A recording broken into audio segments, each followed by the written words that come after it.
A new study about the American dream had us all talking in the newsroom today. It says that nearly half of today's 30-year-olds are making less money than their parents did.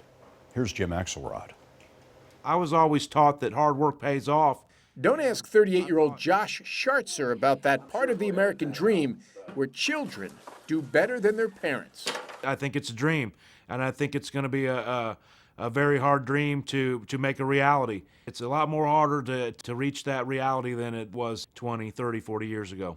Schartzer lives in Indianapolis and works at Rexnord, a manufacturer of industrial ball bearings.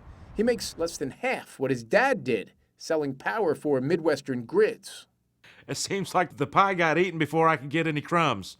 A new study by researchers at Harvard and Stanford says Schartzer's experience is now shared by more Americans than ever. In 1970, 92% of American 30-year-olds made more than their parents did when they were 30, adjusting for inflation. A generation later, in 1992, that number had dropped to 58%. The latest figure is a little more than half. Raj Chetty is one of the researchers. The American dream was a reality, and it just seems less so at the moment.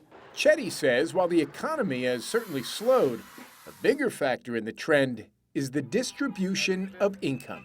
We find that most of the decline in rates of achieving the American dream is because growth is not being as broadly shared anymore. There's growing inequality, so fewer kids are getting ahead of their parents. While this trend was seen across the country, the declines were sharpest among men in the Rust Belt, men like Josh Schartzer. And he expects to be out of a job by February. Scott, that's when Rexnord is slated to move his job to Mexico. Changing times. Jim Axelrod, thanks very much.